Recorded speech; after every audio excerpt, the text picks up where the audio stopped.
Enquanto a gente fala aqui, abrindo esse podcast, uma pessoa tem um AVC a cada 2 minutos e uma pessoa morre por uma complicação de AVC a cada 6 a 8 minutos. Essa certamente é uma das maiores condições cardiovasculares hoje. E para falar sobre isso, a gente vai discutir sobre AVC. Esse é o terceiro episódio do Cuidando de Gente podcast. E eu tenho hoje o prazer de receber aqui um amigo que é neurologista, né? Neurovascular, médico pela Escola Baiana de Medicina, neurologista pelo Hospital Sírio-Libanês e neurovascular pelo Hospital de Clínicas da USP de São Paulo. Dr. Anísio Adalho, muito bem-vindo, meu amigo. Obrigado, Nadson. Muito feliz de estar aqui pelo convite, por estar aqui contigo, né? Amizade nossa, muito grande, muito carinho que eu tenho por ti. E além de você ser um colega, você é uma referência para mim. Referência como neurologista, referência como pessoa.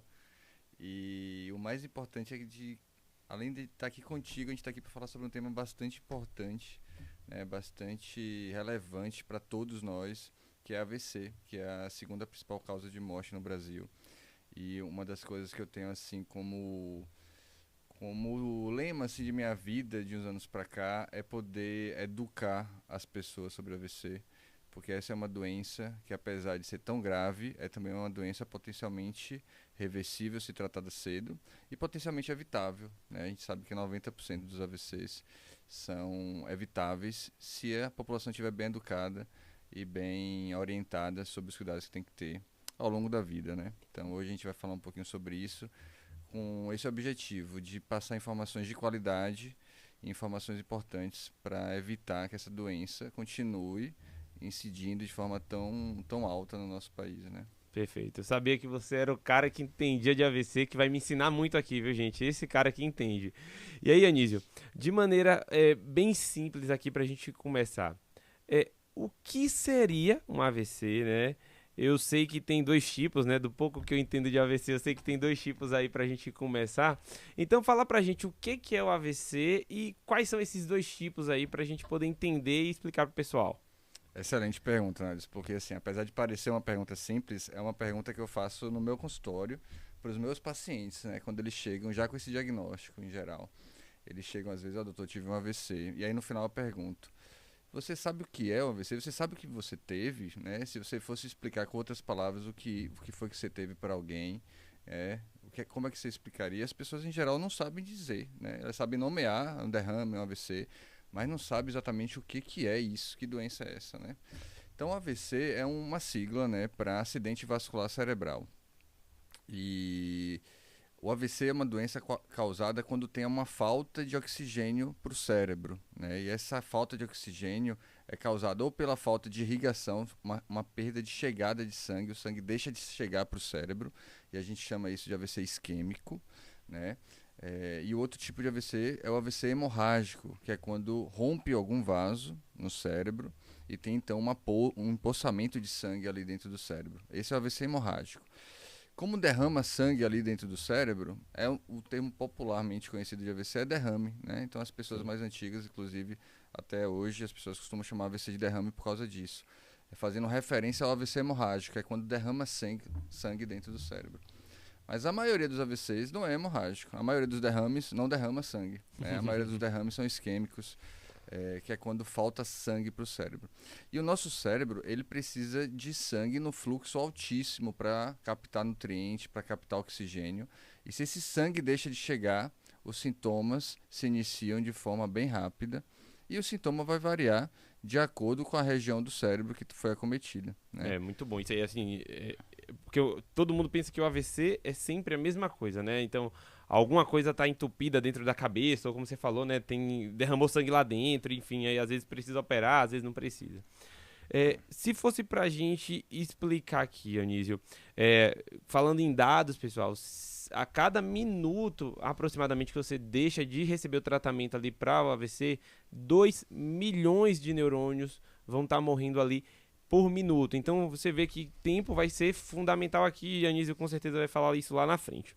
Mas, de maneira didática, Anísio, por que que tem pessoas que, por exemplo, entortam sua boca, tem pessoas que o pé fica fraco, a mão fica fraca, outras pessoas que às vezes podem até ficar cegas ou parcialmente ali sem visão. Explica pra gente por que que o AVC se manifesta com tantos sintomas diferentes, apesar de a gente ter algumas dicas aí que são mais comuns. Perfeito. Então, assim, a parte do cérebro que para de receber sangue, ela para de funcionar bem. Então, o sintoma vai variar de acordo com a parte do cérebro que deixou de receber sangue, né? Então, se foi a parte do cérebro responsável pelo movimento do braço, da perna, a pessoa vai ter uma perda de força de um lado do corpo, né? Que às vezes pode acometer a face junto, ou a face pode vir isoladamente fraca, né? O braço bom, a perna boa e a face fica fraca, com isso a boca entorta, a pessoa fala embolado. E esse sintoma de boca torta, braço fraco e mais um sintoma que é a dificuldade para falar, são os 3 sintomas mais comuns de um AVC, né? Tanto que a gente, quando vai ensinar assim, para a população de forma geral, né, quais são os principais sintomas de AVC, a gente lembra da sigla SAMU para as pessoas, né? A sigla SAMU, assim, traduzindo agora letra por letra, o S significaria sorrir. Então a pessoa tem dificuldade de sorrir porque a boca entorta, o sorriso torto. O A de abraçar, então a pessoa com sintoma de AVC ela não consegue abraçar porque um braço fica fraco e cai. Certo.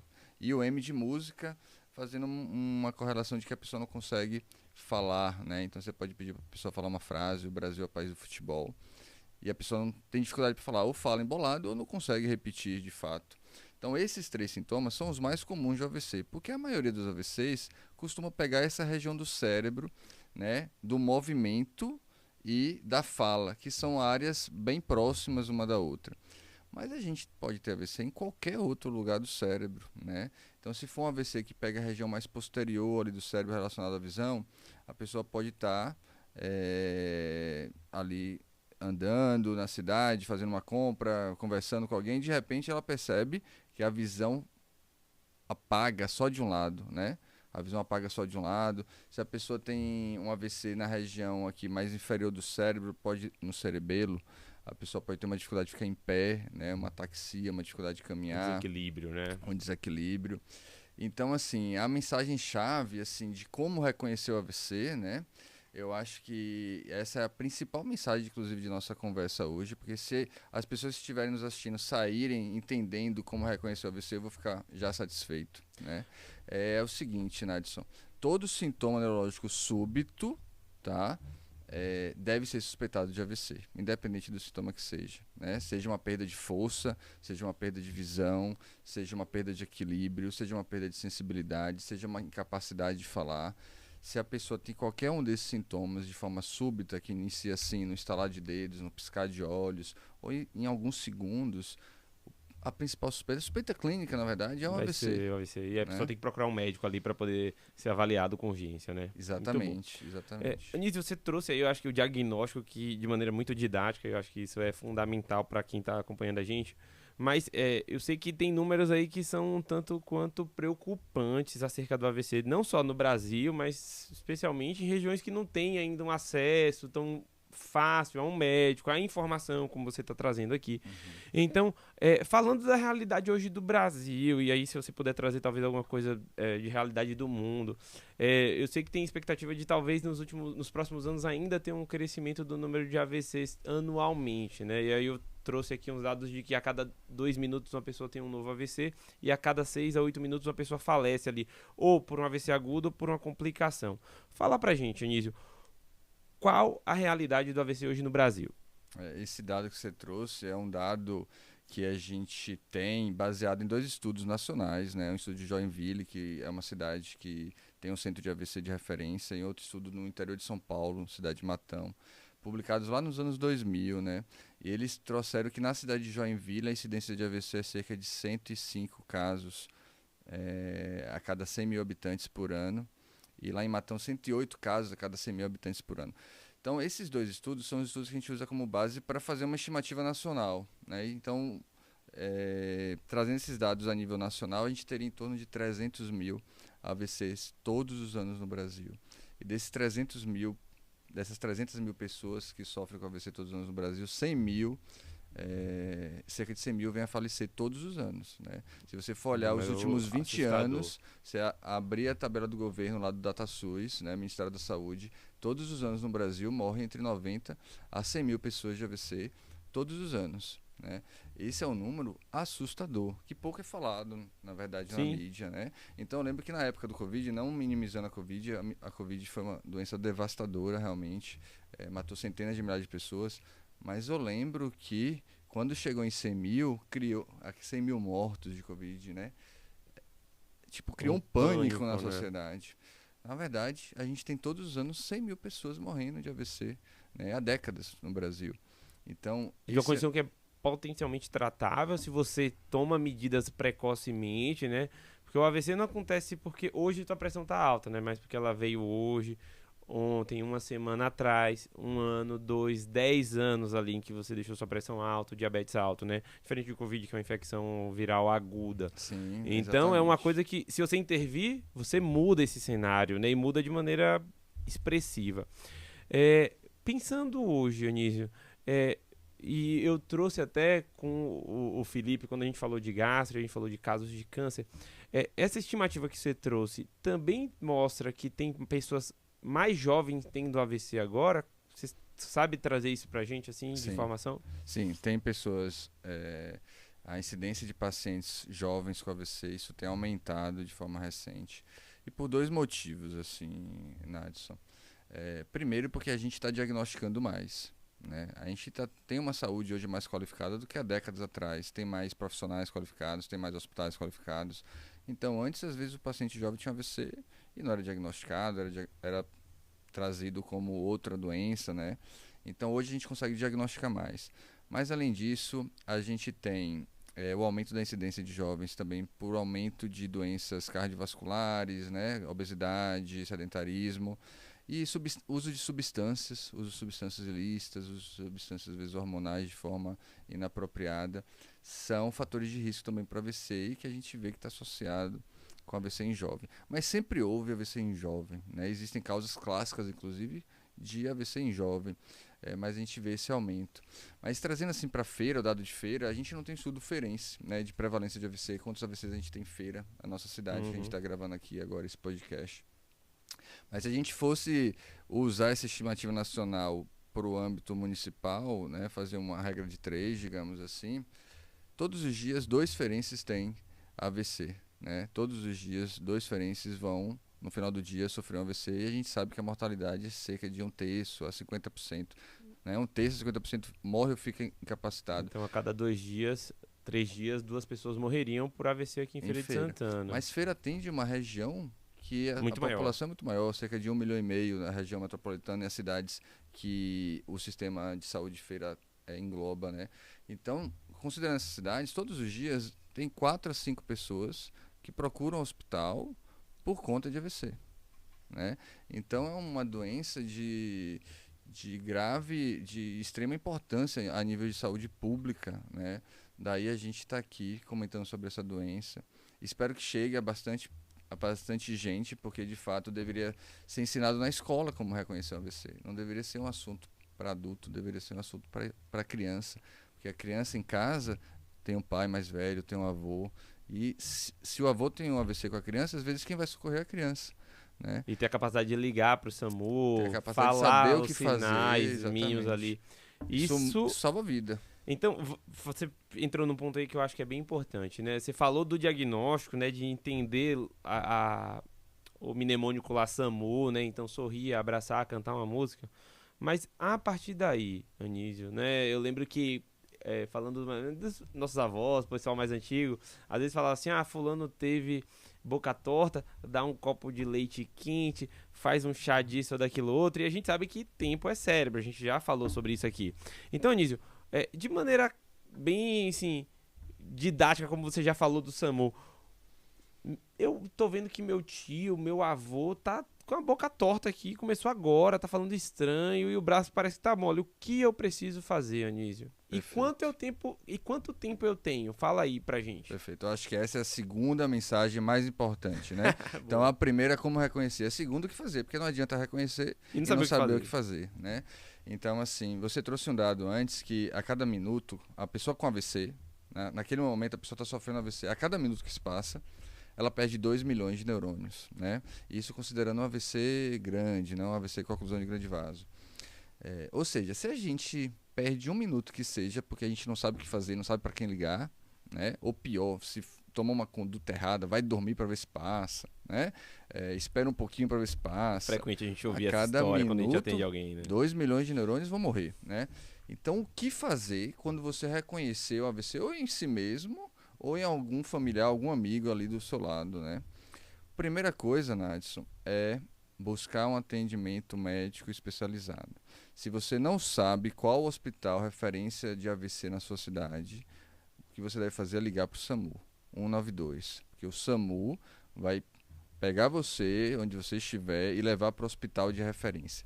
Isso é super importante, Nadson, porque a gente no dia a dia a gente vê isso, né? Eu acho que mais da metade dos pacientes que eu atendo com AVC no hospital antes tomou uma conduta inadequada, não buscou o hospital certo, foi para o posto de saúde, foi para o hospital que não tinha capacidade de atender, não tinha neurologista, né, não tinha um serviço treinado. E aí o que faz? Ela vai ficar ali horas, às vezes dias, esperando uma transferência para o hospital especializado e a gente perde a capacidade de salvar aquele cérebro, né? Então, se você não sabe qual é o hospital de referência de AVC na sua região, o que você deve fazer é ligar para o SAMU imediatamente. Não é levar para um hospital que você não sabe se é referência, tá? Não ir para posto de saúde, não ir para unidade básica, tá? E não ir para hospital pequeno, municipal, local. Essa é uma mensagem-chave. E tem como saber qual é o hospital de referência? Tem como saber, tá? A Sociedade Brasileira de AVC, que é uma sociedade médica de neurologistas especialistas em AVC, ela disponibiliza no site dela. Então, se você acessar avc.org.br, vai ter uma parte lá dedicada para a população em geral, que tem a lista por cidade de cada estado do hospital de referência em AVC na sua região. Aqui em Feira a gente tem, né, o Clériston Andrade, que é um trabalho inovador, assim, encabeçado por Renata, né, junto com o Jamilo, assim, que trouxe assim um serviço de extrema qualificação para a cidade e para a região. E hoje é o serviço de referência de AVC aqui na região de Feira de Santana, né?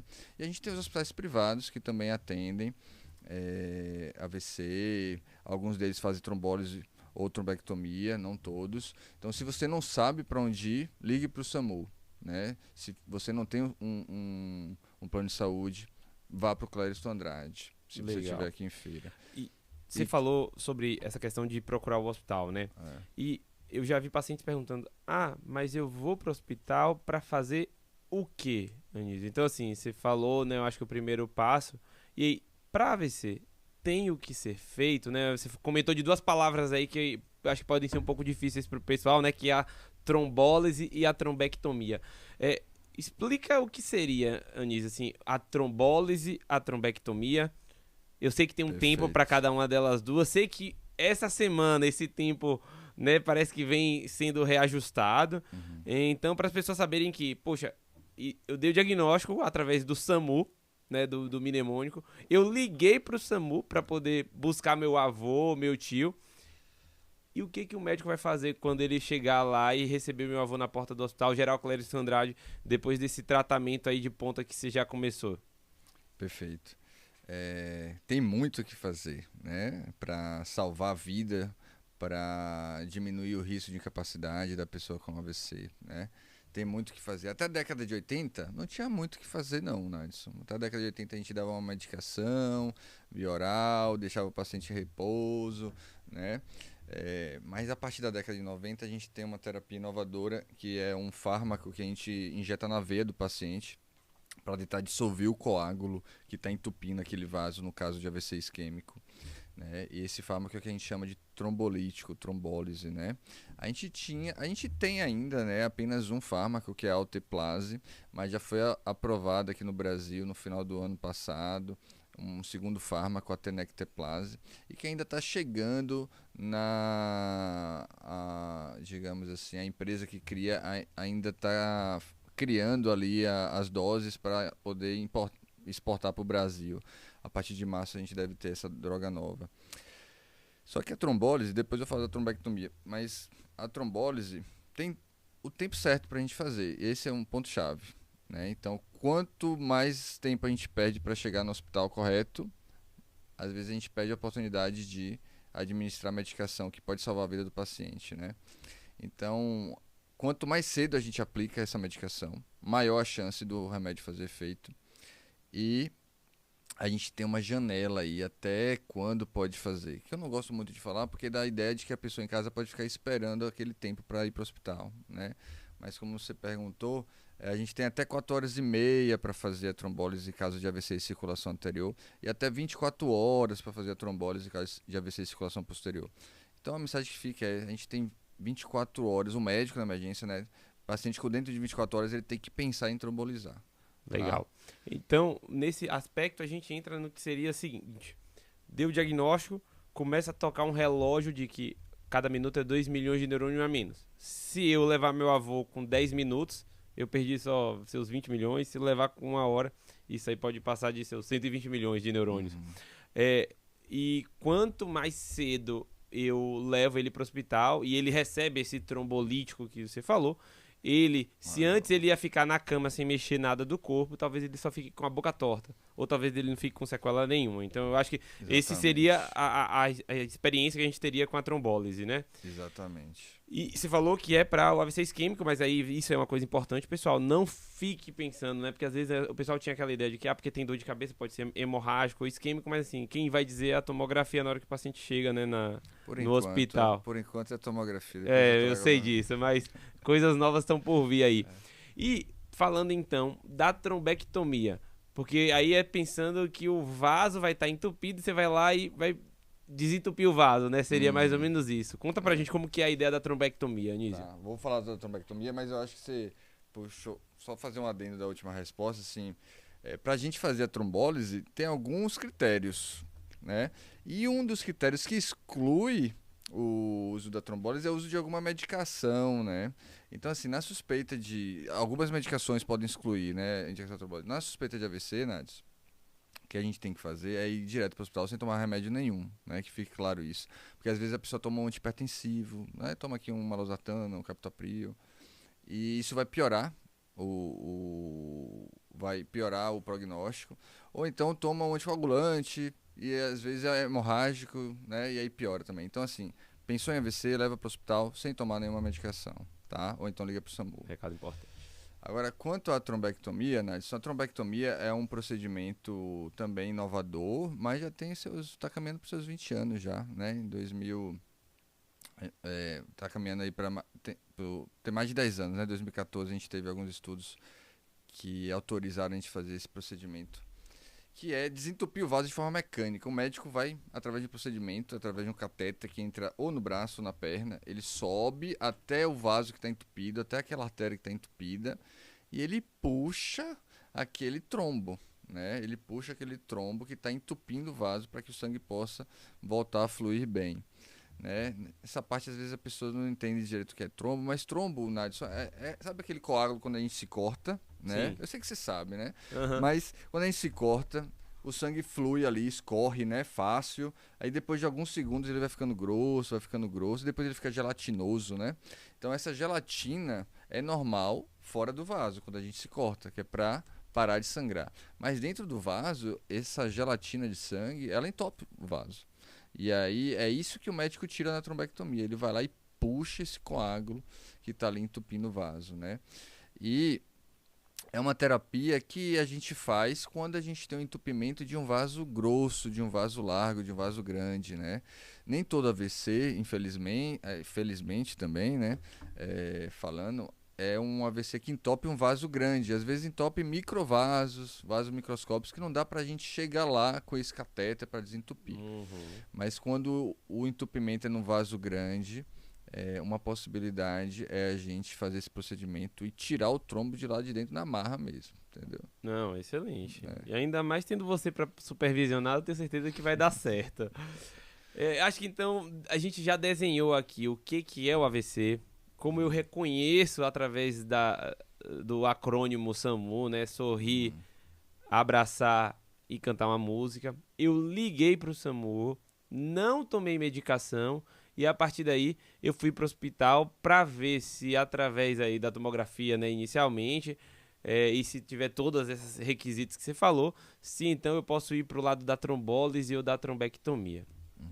Mas feito então o tratamento do AVC, O que acontece com o meu pai dentro do hospital, Onísio? Ele tem que ficar no hospital, ele pode ir pra casa, porque você falou que ele vai tomar um remédio, né? Esse remédio é na veia, né, nesse momento. Uhum. E pra, né, quem não tem essa vivência, a gente, né, hoje com alteplase fica ali tomando 1 hora a medicação e fica sob supervisão ali por mais pelo menos 24 horas na unidade fechada, para depois a gente ir reabilitando. Mas tive o AVC. Esse meu processo dentro do hospital vai levar quanto tempo? Eu tenho como ter essa noção? Perfeito. Isso é variável, mas vai precisar passar um tempo no hospital. Essa mensagem é importante, porque assim, Nádio, às vezes a pessoa tem um AVC e antes de chegar no hospital a pessoa melhora. Isso pode acontecer, alguns AVCs são reversíveis. E aí a pessoa às vezes desiste de ir para o hospital, porque melhorou, né? Só que nas primeiras horas, nos primeiros dias especialmente, depois de um AVC, a chance da pessoa ter outro AVC é grande, né? Então, mesmo que a pessoa chegue no hospital e seja tratada e melhore, ela vai precisar passar um período no hospital em observação, que é para a gente monitorizar essa pessoa de perto, com a equipe médica, equipe de enfermagem bem próxima, porque tem o risco da pessoa ter de novo. E se tiver de novo, a gente precisa reconhecer ali imediatamente e tratar, né? Além disso, a gente não pode se satisfazer com o diagnóstico de AVC, né? Então, assim, o que foi que você teve? AVC, ok. Mas qual foi a causa do seu AVC, né? Por que você teve esse AVC? A gente precisa entender a causa para a gente saber como evitar um novo AVC. E aí, quanto mais cedo a gente descobre a causa, mais cedo a gente consegue intervir para essa pessoa ficar menos vulnerável. A gente tira a vulnerabilidade. Se a pessoa sai do hospital sem saber a causa do AVC, ela sai, na verdade, vulnerável a ter de novo. Eu queria puxar 2 ganchos disso que você falou, porque são 2 coisas que eu bato muito assim na hora da minha consulta para explicar para os pacientes, e eu sei que você, né, mais ainda. Mas é a ideia de eu tive um princípio de AVC. E o paciente muitas vezes não entende, né? Essa condição que o Dr. Onísio comentou, que é o AIT, né, o ataque isquêmico transitório, explica como que é a ideia do AIT, Onísio. E a partir daí o risco, então, de ter um novo AVC daqui a 2 dias, 3 dias, 5 dias, para que o paciente não menospreze, porque o paciente fala assim, não, eu tive um princípio de AVC, um princípio de infarto, né? E depois melhorei, e aí agora eu tô vivendo normal, doutor. Então agora eu parei de fumar. Mas tem muitas coisas que precisam ser revistas, às vezes investigadas, inclusive, sei lá, uma arritmia, e o paciente não cuida. Então, explica o que seria, nesse cenário, o AIT. E eu sei que às vezes acontece também o AVC com déficit mínimo, ou que o paciente até recupera, mas fica uma lesão, uma cicatriz ali na cabeça, né? Explica isso pra gente, Anísio. Perfeito. Então, assim, o AIT, né, é o ataque isquêmico transitório, como você falou, e o AVC, o acidente vascular cerebral, na verdade, são a mesma doença, né? A diferença é que um melhorou sozinho, né? E o outro não melhorou sozinho, né? Mas a doença é a mesma. Se a doença é a mesma, a gente tem que tratar da mesma forma, investigar da mesma forma para que não aconteça de novo, né? Então, assim, o paciente, quando tem um AVC transitório, eu não gosto nem de falar AVC AIT, eu gosto de falar AVC transitório, que a pessoa entende a importância, né? Entende que é grave, né? Entende Porque que é é grave, grave. porque é um AVC de fato, Exato. né? Então, o AVC transitório, ele é transitório porque, por algum motivo, o sangue voltou a fluir para aquela região que ele não estava fluindo. Isso A pode gelatina foi acontecer. desfeita, né? Foi desfeita de forma espontânea, né? Mas a gente precisa saber por que essa gelatina ocluiu aquele vaso. E tem uma doença que é a que tem maior risco de recorrer o AVC nas primeiras horas, que é o entupimento do vaso no pescoço, né? A ateromatose de grandes vasos. Essa doença que tem maior risco da pessoa, nas próximas horas, ter de novo o AVC. Né? Então, mesmo que tenha melhorado, ela tem o risco de, nas próximas horas, ter de novo, e nem sempre melhora de novo. Às vezes tem e não melhora mais, né? Então, precisa ir para o hospital. Tem uma outra causa também de AVC que costuma recorrer, né, se a gente não identifica, que é o AVC por alguma disfunção do coração. O coração bate fora de ritmo, o coração não bate bem, e esse coágulo pode se formar ali dentro do coração e viajar para qualquer parte do corpo, incluindo o cérebro. O cérebro é uma área que o coágulo que se forma no coração gosta de viajar porque ele sai do coração já direcionado para subir para a cabeça, né? É jogado literalmente para cima. Pra cima. Então, o primeiro lugar que ele encontra é o cérebro, né? Exatamente. Legal, Nis. Então, acho que essa parte de ter um princípio de AVC ficar claro. Se você teve um princípio de AVC, você precisa hoje passar em um neurologista, porque pode acontecer um AVC grave com sequelas, né? E eu, assim, nem dizer que é AVC grave, porque todo AVC é grave, mas de te deixar com mais incapacidade. E você falou sobre causas.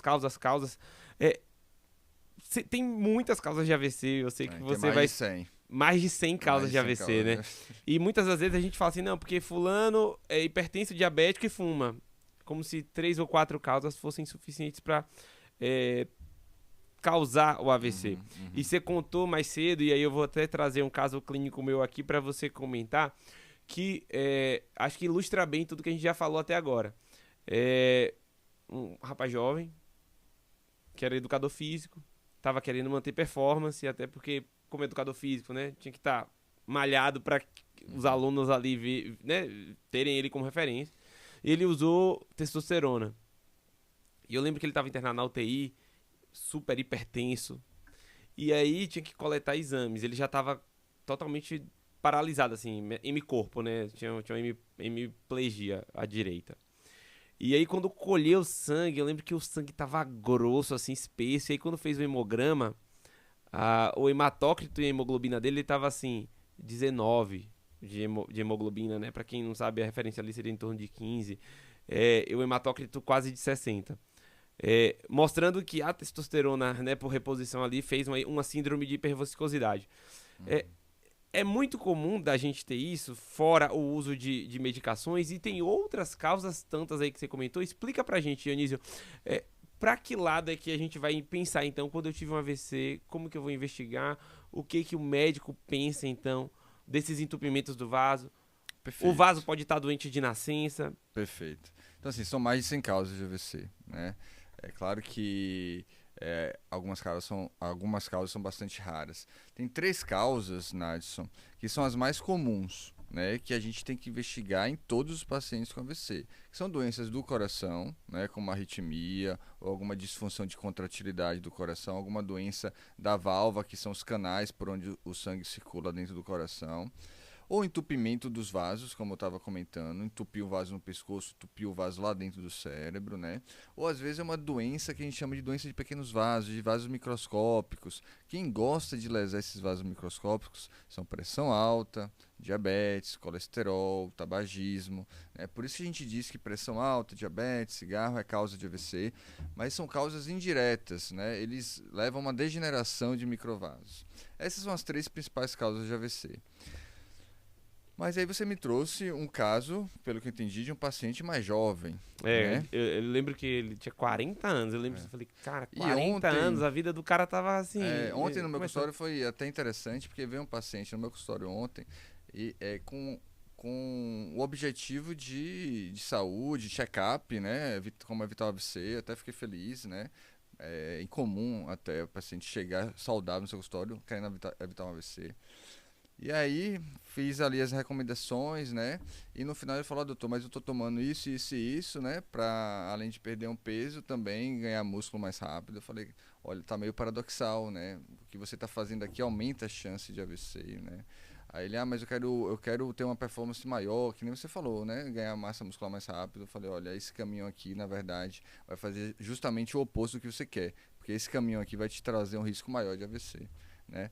Então, assim, o paciente jovem, a gente tem diversas outras causas que a gente tem que investigar, né? Dissecção de carótida, o webcarotídeo, que é uma displasia da camada íntima. Teve 2 casos no Cléris essa semana de displasia de camada íntima da carótida. Interessante, porque assim, é incomum de você ver, né? E aparece veio assim. 2, Clériston, pessoal, é um lugar de muitas raridades, então vocês vão ver que a gente aprende muito lá todos os dias.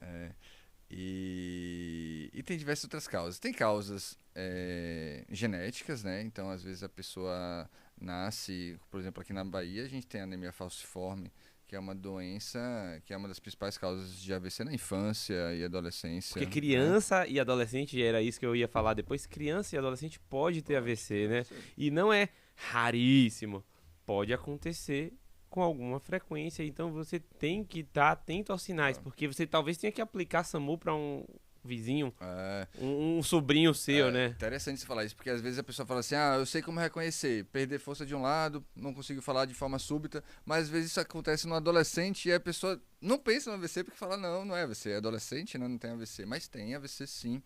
Inclusive a diretriz que saiu essa semana de AVC, a diretriz americana, ela abrange o procedimento de trombectomia para a população infantil, né?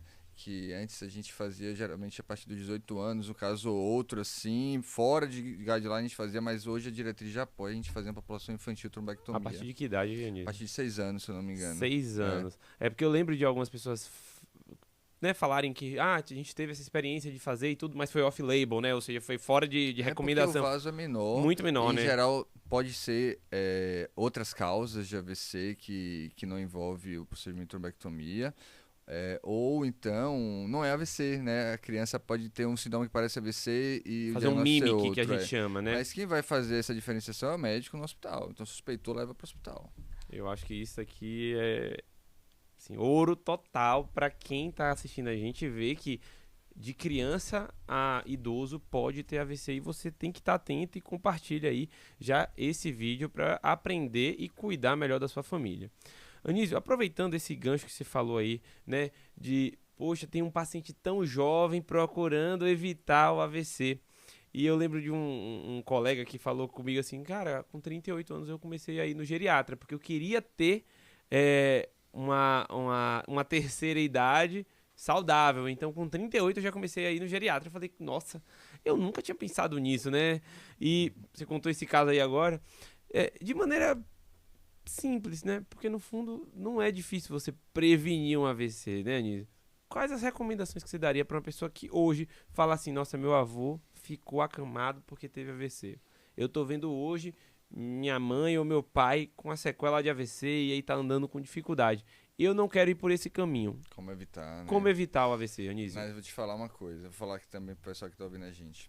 90% dos AVCs são evitáveis. Então, de cada 10 pessoas com AVC, a gente poderia evitar 9, né? 9 dessas pessoas poderiam ter evitado AVC se tivesse tomado alguns cuidados ao longo da vida, né? E esse dado que eu estou trazendo é um dado científico, né? De um estudo observacional global que traz esse dado. E quais fatores de risco a gente deve fazer, quais hábitos de vida a gente tem que mudar para evitar um AVC? Em primeiro lugar, a gente precisa monitorizar a pressão arterial, né? Eu costumo perguntar no consultório, você tem pressão alta? O paciente fala, não. E quando foi a última vez que você mediu a pressão, né? Quando foi a última vez que você fez uma avaliação da sua pressão? Tem muito tempo. Então, na verdade, ela não sabe se ela tem pressão alta, né? Ela apenas não sabe, não é que ela não tenha. Então, monitorizar a pressão, né? A partir ali dos 18 anos, vale a pena a gente fazer uma monitorização anual da pressão arterial. Em cada consulta, eu meço a pressão arterial do meu paciente e tratar. E tem metas para tratamento. É outra coisa que acontece bastante. O paciente tem pressão alta, trata, e a última vez que ajustou a medicação foi há 10 anos atrás, 5 anos atrás. Na verdade, a gente não sabe se está tratando de forma adequada, né? Então, controlar a pressão arterial. Segundo, controlar a glicemia, tá? Controlar o colesterol. Se a pessoa fuma, interromper o tabagismo, né? E se não fuma, que continue sem fumar. Consumo, assim, de forma teórica a gente recomenda assim, consumo moderado de álcool, mas na verdade quanto menos melhor, né? Se a pessoa não bebe nada, é melhor do que tomar um copo de cerveja uma vez no mês. Tomar um copo de cerveja uma vez no mês é melhor do que tomar um copo de cerveja uma vez por semana. Então assim, o consumo mínimo de álcool, controle de peso, tá? Controle de dieta, então uma dieta saudável, entre aspas. O que é uma dieta saudável? Uma dieta rica em folhas, dieta rica em legumes, dieta rica em carnes magras, peixe, frango, né? Evitar carboidratos, massas, né? Doces e comidas gordurosas, enlatadas, processadas, né? Vale a pena fazer uma avaliação anual, né, do coração, porque como eu falei, uma das principais causas de AVC são doenças cardíacas, e controle de estresse, Nadson, e a gente vê que isso é uma coisa que está associada ao aumento de AVC, porque o estresse não é causa direta de AVC, mas o estresse leva ao aumento de pressão arterial ao longo do tempo, leva ao aumento de glicemia, leva ao aumento de sobrepeso, porque a pessoa perde ali o controle, né, do hábito alimentar. Então, o controle de estresse também é importante. Então, se você gravou essa receita que o Dr. Anísio passou aqui agora, você pode voltar também no episódio 1 nosso, que o Dr. Felipe, quando falou sobre proteger o seu intestino de câncer, deu a mesma receita. Veja que não é complexo. A mesma receita que protege o intestino, protege o coração, protege o cérebro. E aí, pessoal, eu vou trazer um estudo do JAMA, que é uma grande referência aí para estudos clínicos, que mostrou o seguinte: se você andar de 7 a 10 mil passos todos os dias aí, você consegue reduzir bastante. Ah, poxa, quanto que seria isso? Em torno de 5 a 6 quilômetros, se você fizer uma caminhada ali de 40 minutos, no ritmo bom, já é um baita de um esforço e você protege seu coração, melhora, né, a saúde dos vasos, inclusive, né, Anísio? Sim. Indo agora já para, assim, o pós-AVC, né? Eu sei que tem muita gente que está assistindo a gente que fala, não, mas eu já tive AVC, doutor, eu quero evitar um novo AVC ou eu quero melhorar do meu AVC. O que hoje a gente pode fazer para melhorar de uma sequela de AVC? E o que eu posso fazer para não ter um novo AVC? Eu acho que assim, para não ter um novo AVC, talvez seguir tudo que a gente acabou de falar aqui agora, né? Mas para melhorar, é possível? Quando o paciente chega no meu consultório com AVC, eu falo que a gente tem duas metas. E são exatamente essas duas, né? Evitar que aconteça de novo e melhorar desse que já teve, né? Então, assim, para evitar que tenha de novo, primeira coisa, tem que entender a causa. Vou voltar naquele ponto. Tem que entender a causa. Não basta saber que você teve AVC, tem que saber o porquê que você teve para saber como tratar. Eu não vou entrar em detalhes aqui porque cada causa de AVC tem um tratamento diferente. Aqui a ideia não é uma consulta, mas fica claro, né, que se você souber o porquê do AVC, isso muda muito, né? Eu trouxe até isso como comentário nos outros podcasts, que assim, muitas das vezes o paciente vai pra mim que a mão tá formigando. Aí eu falo, e você tem diabetes? Ele fala, tenho. Aí eu falo, e a sua hemoglobina glicada, quanto é? Ele fala, não faço ideia, doutor. Então, assim... Ele não tá tratando. Exatamente. Né? Então, tem coisas que são, assim, tem fundamentais e tem metas, é isso aí. Então vamos lá, e aí, diante dessas duas metas, não ter um novo AVC e aí melhorar, como é que você trabalha com o seu paciente? E aí, Nadson, cada paciente vai ter sintomas diferentes. Tem paciente que perde força de todo um lado do corpo, tem paciente que perde a fala, tem paciente que perde sensibilidade, tem paciente que perde equilíbrio. Então, o tratamento para melhorar varia também de cada pessoa. Mas aí tem que ter um time envolvido, não basta o médico. Precisa ter um time de profissionais, fisioterapeuta para quem tem perda de força, perda de equilíbrio, o terapeuta ocupacional para quem tem dificuldade cognitiva depois do AVC ou dificuldade motora para ajustar ali o dia a dia, né, do que ele precisa fazer no dia a dia. Fonoaudiólogo para quem tem dificuldade para falar, a fala fica diferente, fica embolada, ou para quem tem dificuldade de engolir, né? E isso é uma coisa, né, essa dificuldade de engolir que é negligenciada em geral, desde a fase aguda ali nas primeiras horas até meses depois. E uma das principais complicações de AVC no longo prazo e no curto prazo também é pneumonia. E por que a pessoa pode ter pneumonia? Porque ela está engasgando sem perceber. Porque aquele engasgo que a gente bebe água aqui, tosse, todo mundo vai perceber. Mas às vezes a gente está jogando água para dentro do pulmão, engolindo saliva para dentro do pulmão e a pessoa não percebe. Isso passa batido, né? Passa batido. Isso tem um nome, pessoal, e eu acho que isso é bom da gente deixar claro aqui, né? Isso chama microaspiração, né? Isso talvez seja hoje uma das principais causas para você levar uma pessoa a ter pneumonia como uma complicação de AVC a longo prazo, né? Porque não diagnostica a disfagia, né? Que é essa dificuldade para deglutir.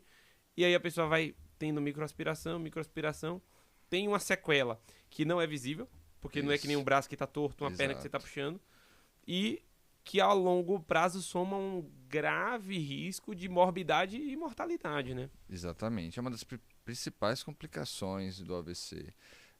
Pneumonia por aspiração. E todo paciente com AVC precisa de uma avaliação fonoaudiológica.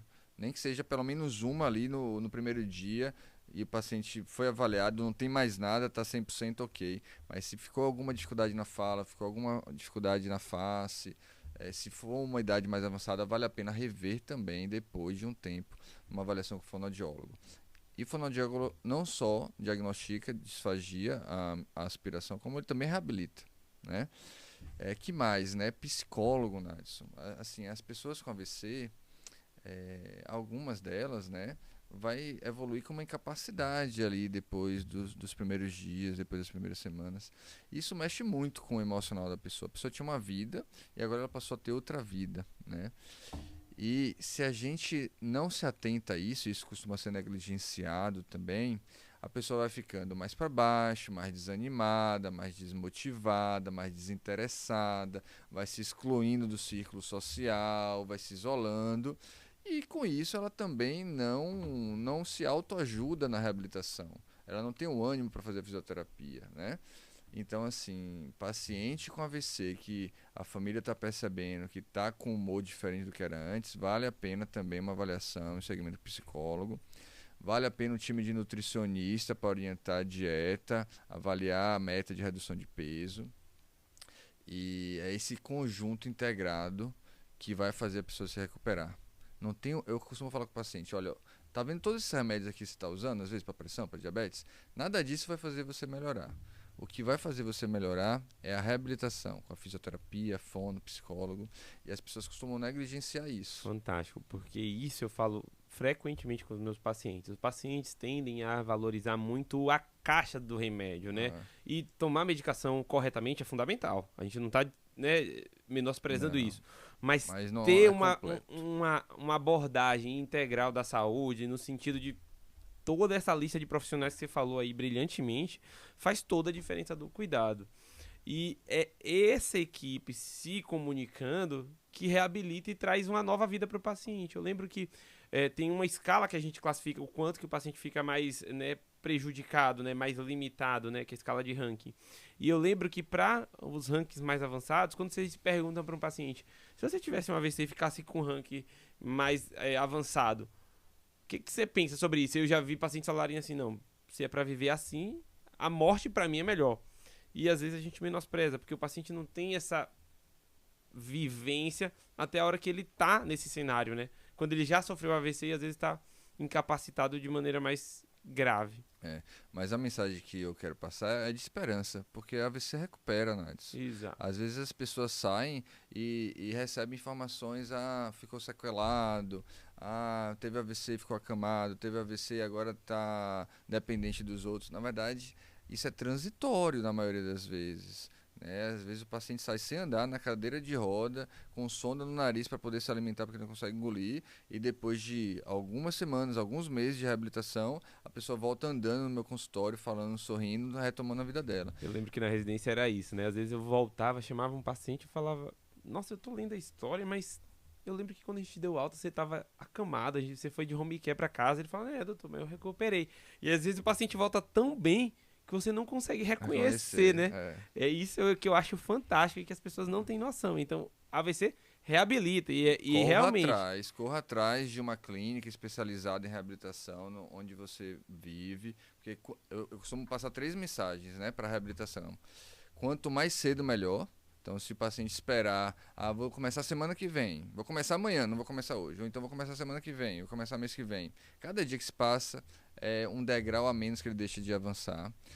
Quanto mais especializado, melhor. Então, uma fisioterapia especializada em AVC, uma fonoaudiologia especializada em AVC, vai fazer com que ele suba os degraus mais rápido. E quanto mais intenso, melhor. Então, fisioterapia 2 vezes por semana é melhor do que uma. 3 vezes por semana é melhor do que 2 vezes. 4 vezes por semana é melhor do que 3. 5 vezes por semana é melhor do que 5, do que 4. E todo dia é melhor do que 5 vezes por semana. É claro que cada um tem o seu contexto familiar, tem o seu contexto social, tem o seu contexto econômico, né? Nem todo mundo vai ter uma realidade que pode todos os dias estar manhã e tarde no centro de reabilitação reabilitando. Mas a mensagem que fica é, quanto mais, melhor, quanto mais precoce, melhor, e quanto mais especializado, melhor. Então, tente avaliar o que é possível no seu cenário para você conseguir avançar mais rápido na reabilitação. Anísio, assim, fantástico. Inclusive, eu tô sabendo mais de AVC aqui depois desse nosso papo. A gente abriu aí a caixinha de perguntas e muita gente mandou pergunta. Eu queria que você falasse algumas coisas aqui pra gente, né? Pra o público que tá assistindo. Um deles, eu acho que na verdade dois aqui, a gente até já comentou que um foi sobre a reposição hormonal e o risco de AVC, né? Que eu acho que ficou claro que de fato, né, repor hormônio, especialmente se sem acompanhamento e sem indicação, que é a maioria que a gente vê hoje, aumenta o risco de AVC. Mas uma pergunta que colocaram é: comente sobre AVC silencioso. Ok.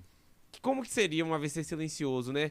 Acontece de o paciente chegar e falar: não, doutor, eu vim aqui, fiz uma ressonância, tô cheio de mancha na cabeça, isso é um AVC, eu posso ter AVC e não ter sintomas de fato? Olha, isso poder acontecer, pode, mas eu vou te dizer que a maioria desses AVCs, entre aspas, silenciosos que a gente vê na ressonância, na verdade, o paciente teve algum sintoma que negligenciou, né? E foi algum sintoma mais leve e acabou melhorando sozinho. E aí, vida que segue, e na hora que ele faz uma ressonância por algum outro motivo, ele acaba encontrando um AVC prévio, né?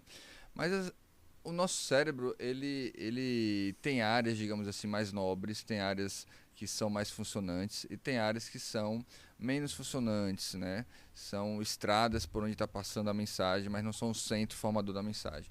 Então, alguns AVCs pequenos, lacunares, em algumas áreas do cérebro que são menos eloquentes, como a gente chama, às vezes a pessoa pode não perceber nada mesmo e não reconhecer. Mas muito desses AVC silenciosos, na verdade, foi AVC que não foi reconhecido, porque a pessoa não sabia que aquilo era um AVC, melhorou sozinho, e aí nunca tratou, e aí depois tem um AVC novo, aí faz a ressonância ou uma tomografia e vê que aquele não foi o primeiro, porque já tinha tido outro antes. Isso é frequente demais, né?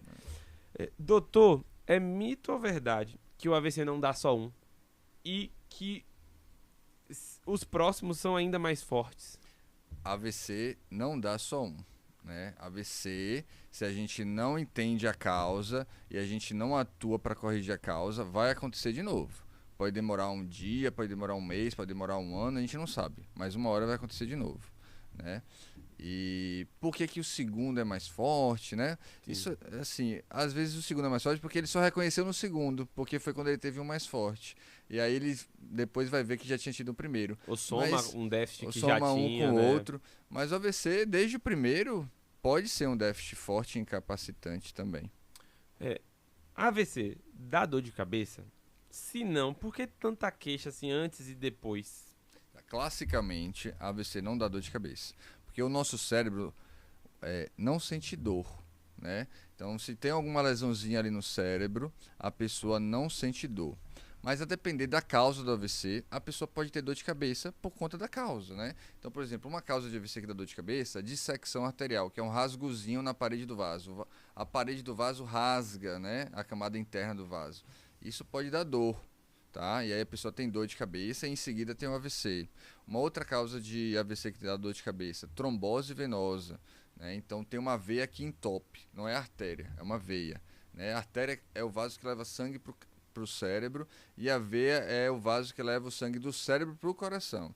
Quando a veia entope, pode dar dor de cabeça e a pessoa depois de alguns dias, geralmente, acontece de ter o sintoma de AVC, né?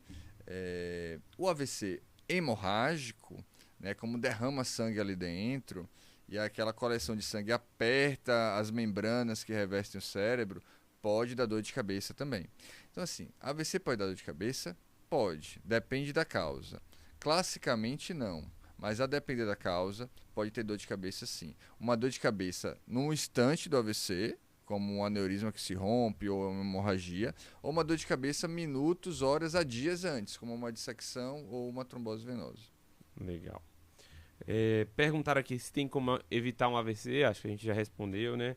Se pode ter em jovens, também Pode. acho que isso, né, já ficou muito claro, então até criança pode ter AVC, então você tem que estar bem de olho nisso. Eu vou falar alguns pacientes que eu acompanho, uma outra causa que a gente tem visto é forame oval patente, que é uma comunicação de um lado para o outro do coração, né? Então forame oval patente, dissecção arterial, anemia falciforme, como a gente falou, membrana carotídea,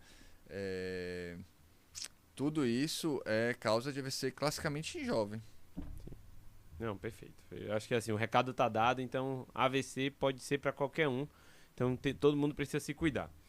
O próximo foi um check-up anual, fazer ressonância de crânio. Dá pra prevenir o AVC?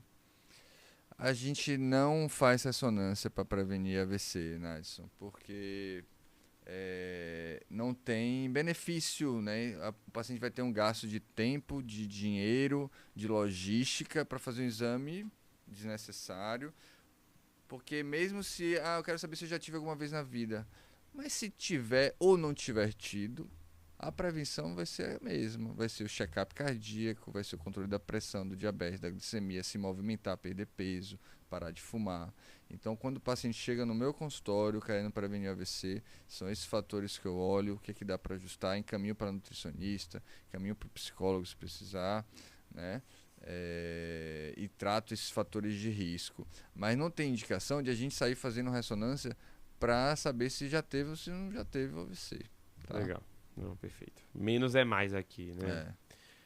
Usa o dinheiro da ressonância para se matricular na academia. A ressonância é caro, Nads. Ressonância é R$800, R$700. Já paga um ano de academia aí. Recado dado do seu neurologista neurovascular. Em vez de gastar dinheiro com exame desnecessário, e isso é uma das coisas que a gente tenta abordar aqui, que muitos dos exames que às vezes a gente fica fazendo, não tem indicação, só gera uma preocupação às vezes e um gasto, use na academia. Então aí, não sei, em uma academia, mas a gente vai lançar um cupom Anísio10 para dar 10% de desconto. Meu amigo, perguntaram aqui o seguinte: estralar o pescoço ou fazer aquelas quiropraxias, né? Hoje, coincidentemente, eu tava em casa com a Nini e ela mostrou um vídeo e falou: olha isso aqui. Aí tá um cara lá com um lençol assim e faz pá! Dá AVC ficar estralando o pescoço, Anísio? Rapaz, eu tenho medo disso, viu, Nadson? Porque eu já vi tanto caso de AVC, né? Por conta disso. Porque no momento que você tem um movimento súbito do pescoço, como por exemplo, né? Um acidente de trânsito, você faz um movimento de chicote com a cabeça para frente e para trás, né? Ou, por exemplo, um movimento súbito na quiropraxia. De vez assim, o pescoço gira 60, 90 graus quase, ou até mais, né? Depender. Sim. Isso pode gerar aquele rompimentozinho da parede do vaso que eu falei, que é a dissecção arterial. E a gente vê, classicamente, dissecção arterial com esse tipo de procedimento. Eu já vi um caso extremo, assim, na época que eu era...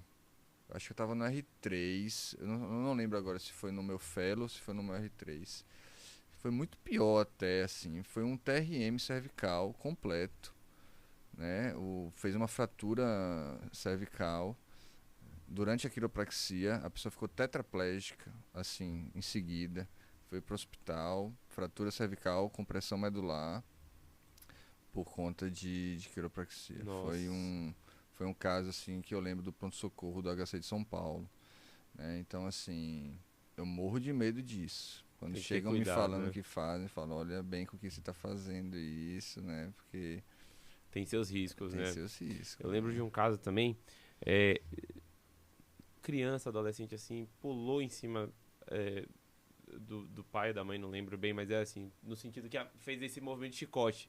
E aí fez na hora, assim, e fez dissecção. Então, essa é uma causa de AVC que a gente menospreza muito. E aí, né, perguntaram aqui sobre como uma potencial causa de AVC. E sim, e a gente tem que estar bem atento, pessoal. Anísio, você falou aí de trombose venosa central, né?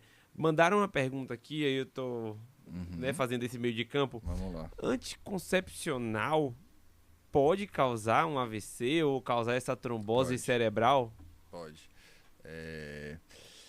Antigamente, os anticoncepcionais tinham uma dose maior de estrogênio. Essa dose maior de estrogênio estava associada a um risco maior de trombose de forma geral, trombose venosa, quando a veia entope, né? E a veia pode entupir no fígado, pode entupir na perna, pode entupir no cérebro, né? Então, o anticoncepcional antigamente tinha uma relação bem maior assim, de risco com tromboses venosas, mas mesmo em doses menores, os estrogênios têm risco de causar trombose venosa. Não dá pra gente supor que é isso no primeiro momento. A gente vai ter que fazer toda uma investigação de outras causas de trombose venosa, né?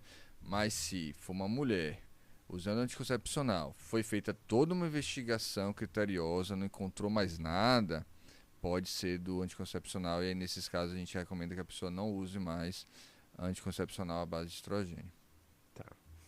Vou te fazer, essa daqui é a última pergunta, Anísio. E foi, curiosamente, também uma abordagem que a família de uma paciente me trouxe ontem no consultório.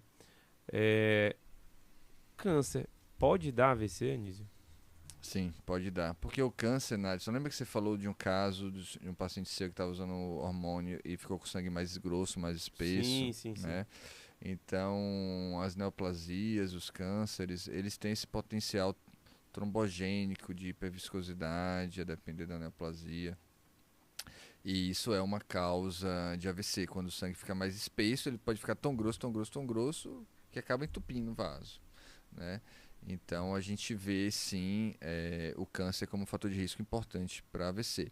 E, às vezes, o paciente abre com AVC, não conhece, não sabe que tem câncer. O paciente, às vezes, abre com AVC, a gente investiga tudo, não encontra nada, aí a gente começa a expandir a investigação.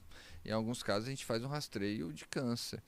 E encontra algumas vezes, né? Endoscopia, às vezes uma colonoscopia mostra, né? Uma tomografia de tórax, aí vê alguma coisa no pulmão.